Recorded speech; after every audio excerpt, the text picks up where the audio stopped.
Ayan, magandang gabi sa atin lahat. Narito tayo ngayon upang gumawa ng panibagong reaction video dito sa Konseho naman ng Maynila. Ayan, kasi talagang matindi ang bakbakan ngayon nila rito. Nagsimula yan noong nagpahayag si Yorme na muling tatakbo bilang alkalde ng Maynila. Ayan, kung saan nga makakalaban niya ang kanyang tinuturing na kapatid na si Mayora Hani Lacuna. Ayan, so tignan natin tong video na to kasi mainit ang kaganapan dito ngayon sa Konseho ng Maynila. Simulan na natin. Po yung ano yung Your Honor, point of order lang po. bago po pwede po bang asan na? Point of order po. Isang minutong pagpapahinga.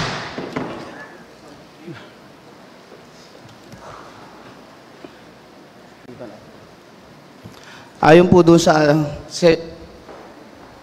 pinagpapatuloy pong ating pagpupulong. Sa ating mga kasama, ang ating pong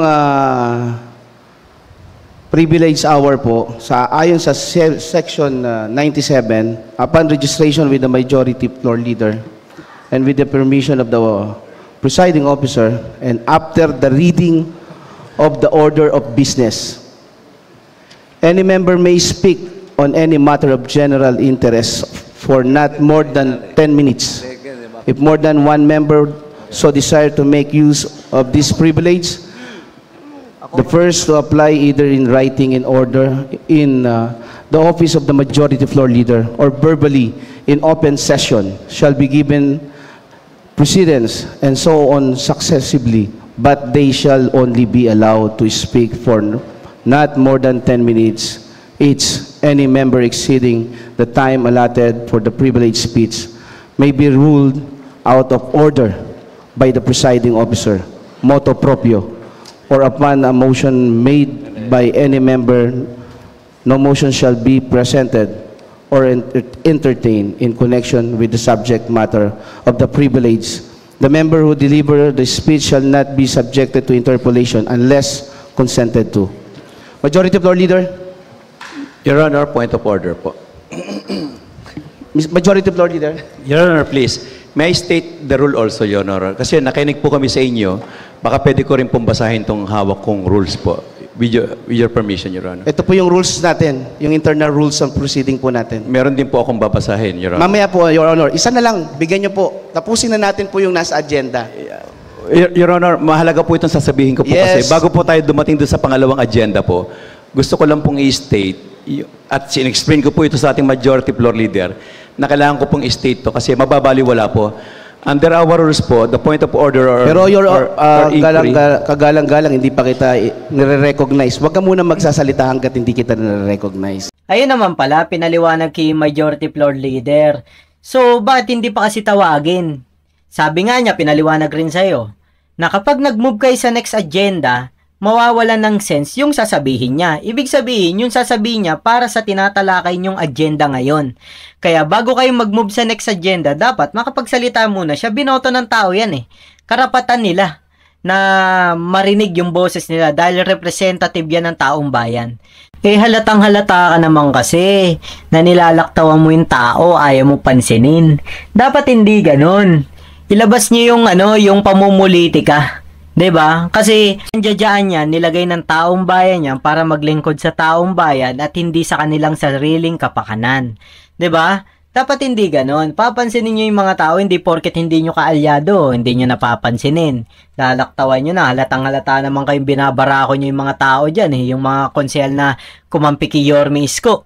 'Di ba? Kita-kita naman dito sa video O, panoorin pa natin 'tong susunod. Yes, Your Honor, pero under the rules, I need that to be recognized, Your Honor. When a member of this council... Sige, pagbibigyan kita. Kagalang-galang JTV Villanueva, kinikilala ka na nga pag. Thank you, Your Honor. Ito po'y walang halong pangaharang. Binasahan niyo po kami ng rules. Kami po'y nag-aaral din ng aming rules. Kung tama po itong aking hawak na rules, kapag ang isang miyembro ng kalupunan ito'y nagtaas at nagsalita ng point of order, or parliamentary inquiry, nakalagay dito sa parliamentary rules ni Orendain at ng Robert Rules of Order na hindi ho kailangan ng recognition ng presiding officer ang sino mang tatayo para mag-raise ng point of order or parliamentary inquiry. Ang bandang uli, napilitan pa nga Napilitan pang tawagin si Konsehal JTB. Wala siyang magawa kasi based on rules, kahit hindi siya i-recognize si Konsehal JTB, kahit hindi siya i-recognize ng presiding officer, meron siyang karapatan na tumayo at magsalita. Pero bilang pagrespeto pa rin sa presiding officer, ang sabi niya, I need to recognize by the presiding officer. Pero based on rules, pwede siyang hindi na i-recognize. So ayan, tinuruan ka pa ni Konsehal JTB. 'Di ba? Hindi lang kasi ikaw ang marunong. 'Di ba? Huwag kasi laging magmamarunong. Ayan. So panoorin pa natin 'to. Maganda 'tong mga kaganapan rito eh. Pangalawa, the point of order of parliamentary inquiry is not debatable. It need to be raised immediately but not after the consideration of the question in order. Hindi ho dapat palampasin. Kaya po ini-insist ko, pagpasensyahan po ninyo, ganoong tagapangulo, nang sasabihin ko lang naman po, yung pong mga inirefer na mga item po kanina sa mga committee, we maintain our position na bilang hinirang na minority floor leader ng dominant minority group, maabisuhan po ang inyong lingkod bilang kinikilalang minority floor leader sa mga committee ini-refer kanina ng ating majority floor. Yun lang po. Just a manifestation lang po. Wag po kayo mag-alala, Ginoong kagalang-galang Konsehal JTB Villanueva. I-inform po natin ang majority floor leader, ang minority floor leader, at ang opposition po. Ginoong Tagapangulo, natapos na po natin ang agenda para sa ngayong araw, ngunit meron pa pong mga importanteng paksa at resolusyon na dapat po natin ipasa, lalong-lalo na po ang barangay budgets ng ating mga punong barangay na nandirito po sa taas, galing po sa distrito 1, 4 at 6. Dahil po dyan, inumungkahi ko po na ipagpaliban ang mga alituntunin ng ating kapulungan. Meron pong minumungkahi ang punong mayorya. Meron po bang tumututol sapagkat wala Konsehal JTB. Kitang-kita mo na nasa gitna, nagtaas ng kamay eh. Ayaw mo talagang kausapin, ayaw mo talagang patayuin, ayaw mo talagang pagsalitain eh. So napipilitan ka talaga eh, no? Pero wala kang choice. Kasi, ano yan eh, hinalal ng bayan yan. Karapatan nilang magsalita. Huwag mong pepersonalin porket kakampi kayo kay Mayora. Dapat bigyan nyo ng chance na magsalita yan. Kung hindi, taong bayan ang makakalaban nyo. 'Di ba? Napapailing-iling pa. So panoorin na natin 'to. Maraming salamat, Ginoong Tagapangulo, sa ating punong mayorya. Ako po'y hindi tumututol sa pag-aaproba ng mga budget. Gusto lang hong ulitin ang ating naging posisyon noong nakaraang sesyon ukol sa pagpapatupad ng ating rules, sa pagsususpinde ng ating rules. Binanggit ko po nung nakaraan po, na kami naniniwala na isinasaad sa ating rules na kailangan ng 2/3 vote upang magkaroon ng tamang pagsususpinde ng motion ng ating mayorya. Bagamat, nung nakaraan po, napanood po namin na naamyendahan ang rules na nagpapatupad dito. Just would like to register, Your Honor, yung aming opposition tungkol dun sa pamamaraang ginawa nung nakaraang sesyon, sapagkat naniniwala po kami na ang tamang paraan ng pag-amyenda ng ating internal rules ay dapat ay kinakatigan ng 2/3 ng mga lahat ng miyembro ng konsehong ito. Ibig sabihin, 26 ang dapat pumapayag upang magsagawa ng amendment ng ating internal rules.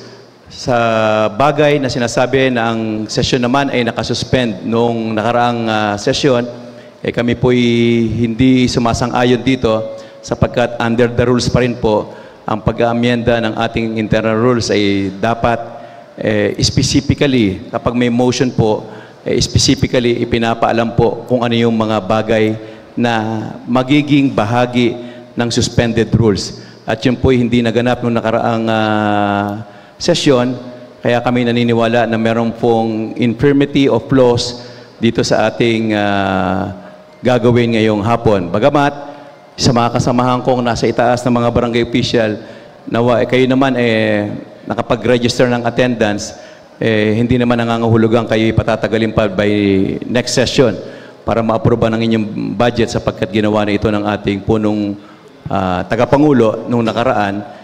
Yun na ang naging basihan ninyo. Again, yun lang po ang aking masasabi, Your Honor. That's why we object doon sa sinasabing suspension of rules dahil sa hindi po pagpapatupad na kailangan ng approval ng 2/3 of all its members. Maraming pasalamat.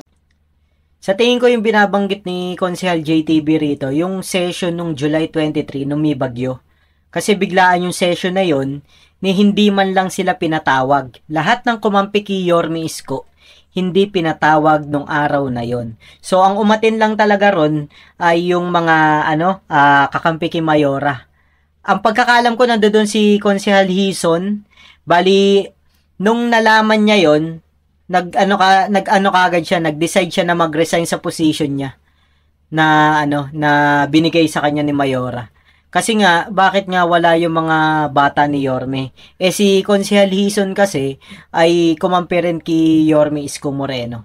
So, panoorin natin to ulit. Maraming salamat. Dahil po may objection po si Honorable Joel Villanueva, I move to divide the House with respect to the motion to suspend the rules. There is a motion by the majority floor leader. Is there any objection? Hearing none, the motion is approved. That divides the House. Sino po ang sumasang-ayon sa pagsuspinde ng rules? Pakibilang po.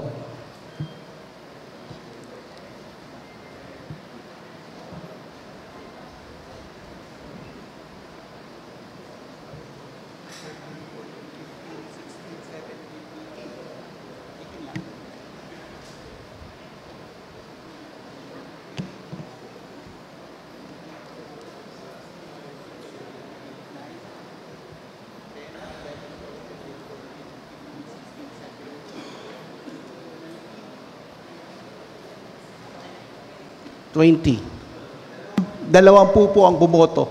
Dalawampu po ang bumoto. At doon naman po sa minungkayi ng sino po ang bumoboto? Parliamentary inquiry, Your Honor. Your Honor, there's a pending motion, Your Honor. The House is divided. There's a motion to divide the House. Sino po ang bumoboto naman po sa kabila?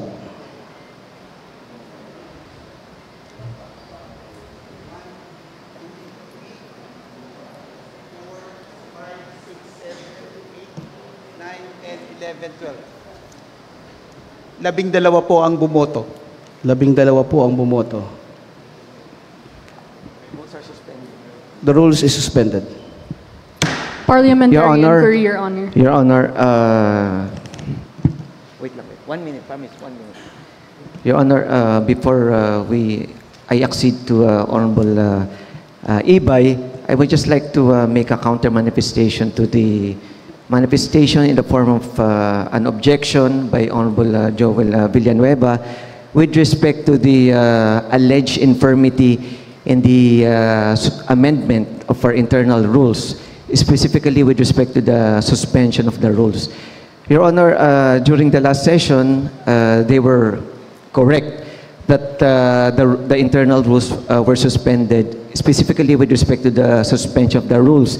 We amended the rules from 2/3 vote to a majority vote. According to Honorable Joel Villanueva, it's infirmed since he alleged that we need 2/3 to amend the internal rules. Your Honor, at the time po, nung inamend po natin yun, wala pong nag-question po ng quorum. At the time po nun, ang present po, Your Honor, ay more than 2/3. Wala pong nag-second roll call at the time the quorum or the number of councilors were called, a quorum or more than the majority or more than 2/3 were present, and the required majority or required 2/3 were established, Your Honor. No one questioned the two-thirds, no one questioned the majority, no one asked for a question of quorum or a second roll call. So at that time it was passed, there were more than two-thirds of the councilors present according to our rules and according to our records. And assuming arguendo, Your Honor, that the councilors, we did not reach the required two-thirds, Your Honor, there was suspension of the rules. As what happened, Your Honor, in the last session, they did not object to the suspension of the rules. So all of the rules under the internal rules, it was followed, it was legitimate, and the amendment is valid, Your Honor. Ayun. So, ang ginawa pala nila, nung hindi nila in-invite sa session, itong mga kumampi kay Yorme Isko, yung two-thirds na dapat na makukuha nilang vote, inilipat nila parang ginawa nilang majority vote ang nangyari. So, hindi nila sinunod yung procedure na yon, yung two-thirds, kasi nga, wala nga boboto na two-thirds sa council eh. Dahil yung iba, hindi nila sinabihan na may session, at yung iba, alam nilang tututol talaga. Ngayon, syempre, hawak nila ang majority. 'Di ba? Hawak nila eh. Doon sila kumuha ng boto para mai-amend yung rules na gusto nila. Ayan. Ayan, sabi niya pa, wala raw kumwestiyon doon sa ipinasa nila, sa inamend nila. Paano nga may question eh? Wala nga yung kalaban nyo, hindi nyo sinabihan na may session. 'Di ba? Sinolo nyo. Paano may question dyan? Puro kakampi nyo nung inamend yung rules na yan. 'Di ba? So, ano mangyayari? Papabor talaga sa inyo yung sitwasyon. Thank you. Majority Floor Leader. Councilor Yan Ibay. Your Honor, I'd just like to ask po why there is a need for the suspension of the rules po when passing the barangay budgets. Because from my understanding po, the barangay budgets po, these are passed beforehand po. So, hindi po ba pwede na ilagay po natin sa agenda yung mga barangay budgets po, yung pag-a-aproba sa mga barangay budgets, imbes po na nilalagay po natin yun after po yung suspension of the rules po? Majority Floor Leader. Your Honor, pwede rin po natin ilagay sa agenda, pero kaya po natin ito ginagawa dahil po ang barangay budget, ang pagpasa ng barangay budget ay isang urgent matter. At bilang respeto at paggalang sa ating mga punong barangay na nandirito po ngayon sa taas, pumunta po sila para panoorin ang pagpasa po ng kanilang budget. Kaya ang ginagawa po natin... Ako, bawal pong pumalakpak. Sorry po. Ang ginagawa po natin bilang paggalang sa kanila at pakita ng ating utang na loob at pagmamahal sa mga punong barangay ay nag-move tayo to suspend the rules under the premise na ito po ay isang urgent matter, Your Honor. Para sa akin, mas nakakabastos kapag hindi kasama sa agenda yung barangay budget kasi parang walang kwenta lang eh. Isiningit lang basta eh, 'di ba? Parang ganun yung lumalabas. Mas maganda talaga kasama siya sa agenda na talagang pag-uusapan. Ikaw, 'di ba? Kapag nagplano yung mga tropa mo, hindi ka sinama, tas nakita ka sabay niyaya ka, ano mararamdaman mo? 'Di ba? Parang ganun lang 'yan eh. Dapat talaga kasama sa agenda ang barangay budget, hindi yung isisingit mo lang. Kapag sinuspend yung rules, doon mo lang isisingit. Dapat kasama siya sa agenda kasi part of the government ang barangay. 'Di ba? Yan ang pinagkukunan nyo ng mga botante. Ngayon, bakit nyo sinisingit? Katulad niyan, sabi mo pagrespeto. 'Di ba? Ang totoong pagrespeto, kasama sila sa agenda, hindi ipapakita mo sa kanila, nandiyan yung mga barangay captain, nandiyan yung mga barangay secretary, na ngayon, parang utang na loob pa kasi, isinisingit nyo lang. 'Di ba? Para maipakita lang na ginagawa nyo ng paraan, kasi wala sa agenda eh. 'Di ba? Ganun ang lumalabas. Kapag hindi siya kasama sa agenda, ang pangit tignan sa totoo lang. Yan, Councilor Yan Ibay. But this is something na scheduled na po. So wouldn't it be more respectable for the barangays po if nilalagay po natin yun sa agenda natin imbes na nilalagay po natin yun afterwards po pag nagsususpend na po ng rules? Majority Floor Leader. Yes, Your Honor. Depende po yan kasi nagkataon po na ito pong mga barangay budget ay nabigay na po sa atin at wala na po tayong oras para ilagay po sa agenda. At muli po, nabanggit ko po na bilang paggalang po sa ating mga punong barangay na sila po ay pumunta rito at nagpakitang galang sa City Council. Kaya po natin pinapasa ang budget nila sa pagsuspindi po ng ating alituntunin. Ay nako, kalokohan yung sinasabi mo. Laging merong barangay budget, hindi nawawalan yan. So, dapat meron kayong naka-reserve lagi na slot para sa barangay budget, para sa agenda ng barangay budget. 'Di ba? Tama yung sinabi ni Konsehala Ibay na mas respectable kapag naka-include sila sa agenda na tinatalakay ng Manila City Council. 'Di ba? Kasi mas nakakabastos kapag siningit mo lang sila parang wala silang puwang sa gobyerno 'Di ba? Parang ang baba-baba naman ang tingin nila. 'Di ba? Tas utang na loob pa 'yun dahil siningit mo, 'di ba? O di boto ulit 'yun. Ang kakatwiran nyo, ay, yan ang tatatak sa utak ng tao Wala sa agenda, yan naglakad ng barangay budget natin. So, mas pangit pakinggan na ikaw ang nakikinabang, 'di ba? Mas maganda kasama sila sa agenda kasi part of the government ang barangay. 'Di ba? Konsel Yanya Nibay. We passed these budgets after the suspension of the rules. I think it's more respectable if we actually put them in the agenda po previously because as I've said a while ago, we have received these barangay budgets beforehand, before the sessions, before the agendas are made. So I think Ayun naman pala, bago magawa ang agenda, na-receive nyo na yung sa barangay budget. Bakit hindi nyo in-include? Anong motibo nyo doon? Ayan tuloy, nabubulgar kayo ni Konsehala Ibay. 'Di ba? Kasi meron kayong mga plano nagpapalakas kayo sa mga bara-barangay. Yung estilo nyo naman, bulok. 'Di ba? Tignan nyo. Nilalaglag tuloy kay ni Konsehala. 'Di ba nakakahiya yan kaharap yung mga barangay chairman, no? Oh. Bago pa pala yung session, bago mabuo yung agenda, dumating na sa inyo yung sa barangay budget. Bakit hindi nyo in-include? Anong plano nyo? 'Di ba? I think it is more respectable for these barangays if we put them in the agenda po instead of suspending the rules and then approving the barangay budgets po. Thank you po, Your Honor. Thank you.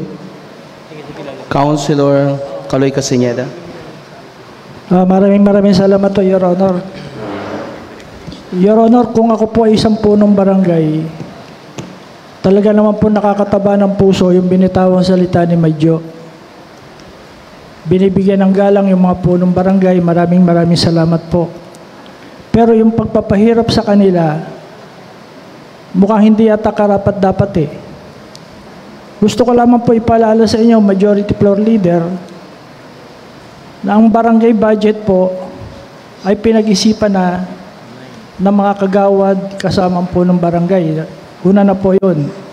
Yun po pangalawa, inaprubahan ng kanilang congressman. Pangatlo, pina-check po yan sa Barangay Bureau. Pang-apat, pina-check po yan sa DILG. Panlima, ipinasa na rin po yan ng city budget. Ang tanong ko lamang po, Your Honor, kung mga punong barangay na nandirito kasama sa listahan ng mga barangay budget for approval at wala rito, aaprubahan niyo po ba o hindi? Majority Floor Leader. Your Honor, katulad po ng nabanggit ko po dati na tanong na po yan ni Konsel Kaloy Castañeda, nung tayo po ay nagkakaisa rito, nagkakaisa din po natin na pinagkasunduan kasama po si Konsel Castañeda na bilang respeto po sa konseho, katulad po ng paggalang po natin sa mga punong barangay, ay humihingi po tayo ng presensya ng mga punong barangay pag pinapasa po ang kanilang budget. Kaya po natin ginagawa yan para mas makita po natin sila, pagpasa po ng budget, magkaroon po tayo ng isang gathering, isang picture taking, at para makapag-socialize po tayo sa ating mga punong barangay. Ayun. Kung gusto nyo talaga makipag-socialize sa mga barangay captain, barangay kagawad, barangay secretary, mga tanod, bumaba kayo ng mga barangay. Hindi sa konseho ng Maynila.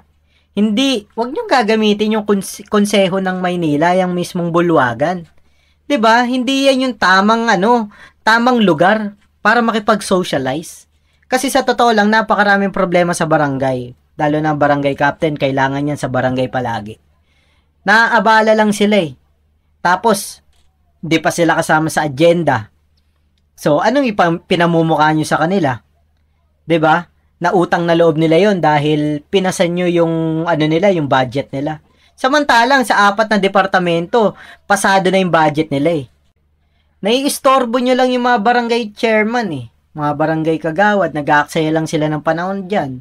Hindi naman pala sila kasama sa agenda, sinisingit nyo lang para ipamukha na kayo nagpapasa ng budget, di ba? Ang pangit tignan sa totoo lang, mas maganda wag na pumunta yung mga barangay chairman dyan.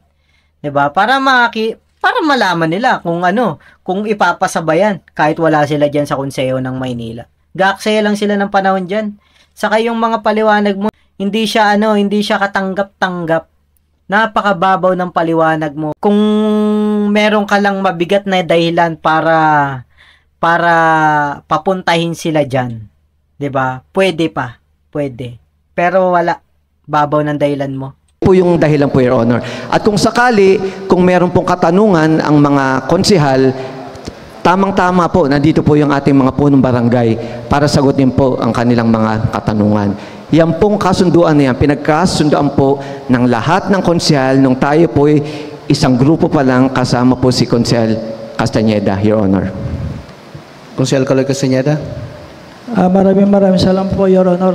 Your Honor, paulit-ulit po akong tumatayo rito at palagi, siguro nakukulitan na kayo sa akin, palagi tinatanong, bakit kailangan pampapuntahin ng mga punong barangay dito? Samantalang 5 departamento na ang nag-approve ng kanilang budget.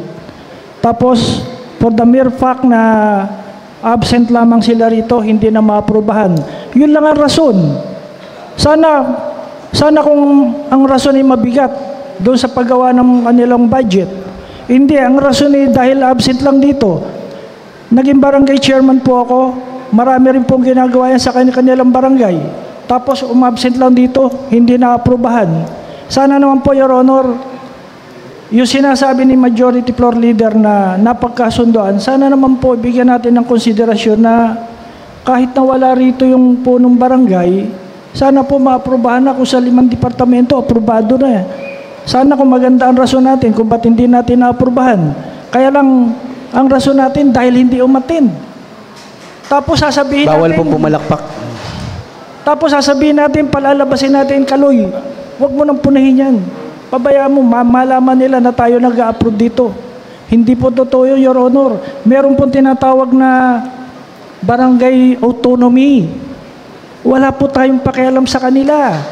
Bahala sila. Buntot nila, hila nila.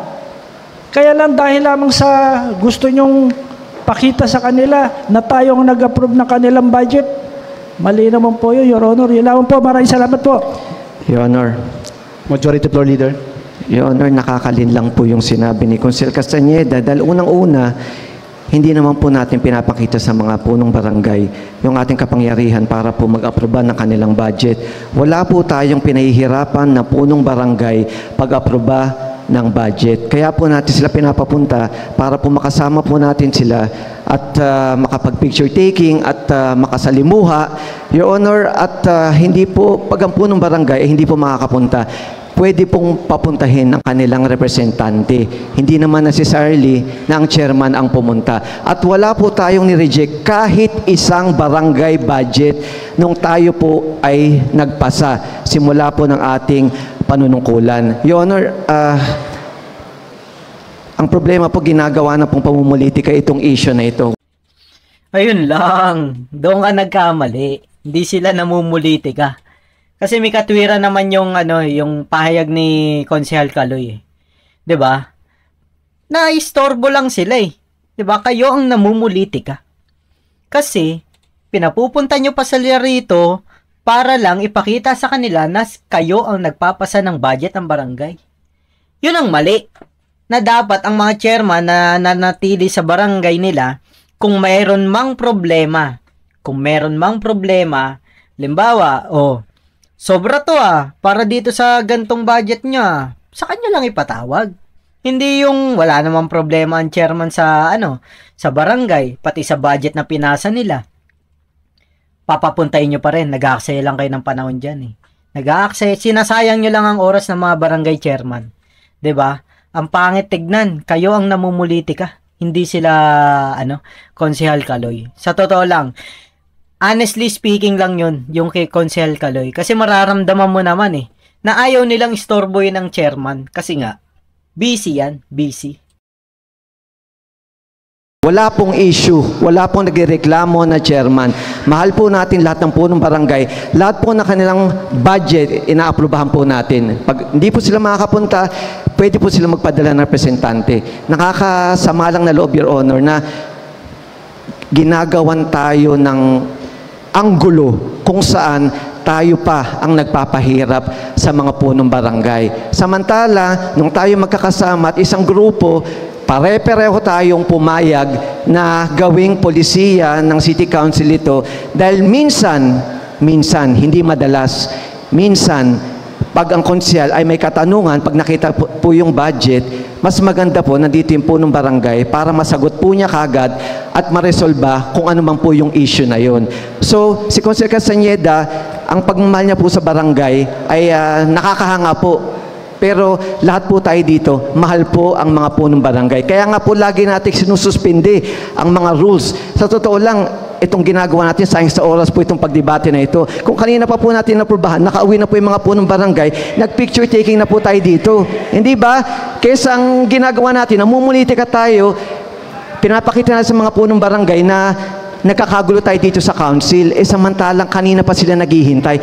Ano oras po sila pumunta rito, nanonood po sila sa gulo natin, kung inaprubahan po natin ito, di nakauwi na po sila, hindi ba, Your Honor? Your Honor.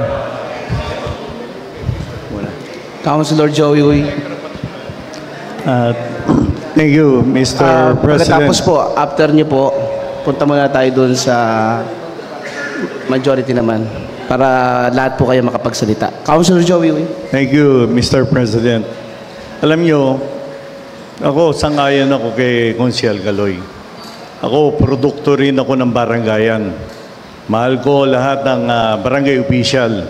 Nung ako po'y naging konsyal noong 2004, wala naman po itong kailangan pumunta, basta pumasa po sa city budget, pasado na nga ho eh. Sa aking pong pananaw, hindi na sila dapat pumunta dito. Baka kailangan natin baguhin na yung rules para kung pasado na, ngayon kung gaya nga na sabi ng majority floor leader natin, kung kailangan natin magpa-picture, siguro gawin na lang natin to sa araw ng Maynila. Nandiyan lahat ng punong barangay. Pwede pa natin isama yung mga barangay kagawad, sekretary. Pero alam nyo, ako madalas bumababa sa barangayan. Hindi lang po nating alam ang mga barangay official, lalo na ang chairman. Minsan madaling araw na po yan natutulog. Minsan kung may gulo, minsan katutulog lang, bumabangon pa. Kaya siguro mas maganda po kung pumasa na sa city budget, hindi na siguro natin dapat papuntahin maging yung chairman o representative. Once na pasa na, gaya nga nasabi ng aking kasamang konsyel na si Kaloy Castañeda, hindi ma-approve na yun eh. Maraming salamat po. Thank you. ATV Villanueva. Maraming pasalamat, Ginoong Tagapangulo. Sususugan ko lang po yung sinabi ng aking mga kasamahan kanina. Pero bago ho yun, parang laging pinalilitaw dito na ang mga pangyayari bunsod ng pamumulitika namin in particular. Tingin ko mali po yatang akusasyon yun. Bago po ako magsalita kanina, sinasabi ko na kami po dito ay walang pagtutol sa pag-aaproba ng mga budget ng mga barangay, particularly po ako, at lagi kong sinasabi at lagi kong pinagmamalaki na ang isang JTB nagsimula, lumaki, at parating lumilingon sa hanay ng barangayan. Alam na alam ko po yung kanilang plight, pero ang hindi ko po nagugustuhan ngayon dito, laging lumilitaw yung salitang pamumulitika, tama-tama, nandyan na rin lang ang mga barangay official natin. Bakit hindi natin balikan ang lahat? Nagsimula at nagpakita ng merong politikahan dito, yung nagkaroon po tayo ng illegal na sesyon noong July 23. Wala po tayo dapat sesyon noong July 23, dapat tayo ay magkakaroon ng sesyon ng July 30. Lahat yan. Point Nagkaroon of tayo ng order, Your agreement, Honor. Your Honor. Your Honor, I have the floor, Your Honor. Point of order, Your I Honor. have the floor, Your Out of topic, Honor. What is Let your me point of finish. order? I have the floor, Your Honor. Hindi ho tayo pwedeng pigilan dito sapagkat napagkasunduan natin. Kung sinong nagsasalita ay bigyan ng... Kaya ako po binabalik. Bakit? Ayaw nyo bang marinig itong sasabihin ko? Para malaman ninyo. Oh, di ba wala tayong sesyon ng July 23? Nagkaroon kayo ng sesyon. Wala kaming notice. Bumabagyo. Dineklara ng Malacanang, wala nang pasok. Dineklara ng City Hall, wala nang pasok. Tapos magkakaroon tayo ng sesyon. Tanungin natin ang Secretariat kung sila nagpadala ng Point of notice. order, Your Wala. Honor. Ngayon, ang unang agenda, sige na po, may bagyo. Unahin natin kung calamity ang didiscuss. Pero nagkaroon tayo ng sesyon na walang ipinadala sa aming notice. Ano ang una ninyong agenda? Reorganization. Tanggalan kami ng mga committee, tanggalan kami ng mga GO. Yun ang pamumulitika na naganap noong July 23, Your Honor. O ano ka ngayon, Konsehal Jong Isip? O, pamumulitika ka ng pamumulitika. Sino ngayon ang na-real talk sa inyong dalawa? 'Di ba? Kayo talaga ang namumulitika. Tinanggalan nyo ba naman sila ng pwesto lahat eh? Lahat ng sumama kay Yorme Isko tinanggalan nyo ng pwesto. Oh, hindi nyo pa in-invite sa session noong July 23. Anong reason? Bakit? Bakit hindi nyo sila in-invite? Halal ng bayan yan eh. Taong bayan na naglukluk dyan para manungkulan sa gobyerno, para makatuwang ng gobyerno sa pagsasaayos sa Maynila. Sariling kagustuhan nyo lang yung inaano nyo, pinapatupad nyo, hindi para sa taong bayan yan. Kita nyo pati yung barangay budget, isinisingit nyo lang. Ang pangit pakinggan, di ba? Isinisingit lang yung mga barangay natin. Sa isang session. Kailangan nyo pa mag-suspend ng rules para lang maaprubahan ng barangay budget. Tama yung sinabi ni Konsehala na bakit hindi ba sila pwedeng isama sa agenda para naman mas feeling nila nire-respeto sila dyan sa Manila Council, 'di ba? Hindi, disrespectful 'yun na isingit mo lang sila, parang hindi sila kabilang sa gobyernong ito. 'Di ba? Kung iisipin yung mabuti. Ikaw hindi ka in-invite sa birthday. Inimbita ka late na, pumunta ka doon. So anong mararamdaman mo? Parang gate crusher ka kasi nakita ka lang niya. Ando doon ka so invite na natin, papasukin natin, kawawa naman. Ganun yung lalabas nun ganun yung laging iisipin ng tao. Kawawa naman, invite na natin. Walang pinagkaiba yan sa session nyo dyan. 'Di ba? So ngayon real to kayo ni Consel JTB. Kayo kasi ang namumulitika. 'Di ba? Kayo ang namumulitika sa mga sumama kay Yorme Isko Moreno. Bawal po pumalakpak. Point of order, Your Honor. What is your point of order? Your Honor, ano po kinalaman po ng barangay budget sa sinasabi po ng atin pong ginoong... Hindi ko po siya pipigilan. Let's just stick po, Your Honor, patungkol po dun sa pinag-uusapan po natin with regards to yung mga budget po ng barangay, Your Honor. Let us not use this forum as a grandstanding, Your Honor. Hindi po pang grandstand. Let's just stick to the order po, Your Honor. Let's just stick to the topic. Maraming Thank salamat. you sa ating Minority Floor Leader. Okay ka na? Isa lang po. 1 minute po. Okay. Maraming salamat sa tinura ng ating kaibigan mula sa ika-6 na distrito. Kaya ako lang po nasabi yun, dapagkat ang tinatalakay nga natin ay pagpasa ng mga budget ng mga kasamahan natin sa barangayan. Nabanggit lang po yun, binibigyan linaw lang po ni JTB na hindi ho nararapat na laging ipinalalabas na kami namumulitika dito. Inilahad ko lang ho kung kailan nagsimula ang pamumulitika mula noong July 23 pagkatapos na malaman na ang kaming 17 ay sumama sa Batang Maynila Isko Moreno. Maraming po salamat. Actually, tama lang yung ginawa ni Konsehal JTB rito Dahil nga, kung hindi ka sasagot dyan, ibabaong kanyang mga yan. Yung mga konsehal na kumampi kay Mayorahan ni Lacuna. Tamang-tama lang yung nilinaw mo na agad sa harapan ng maraming tao, lalong-lalo na nandiyan dyan yung mga barangay chairman, mga barangay kagawad na representative ng barangay, kung sino man na nandiyan dyan.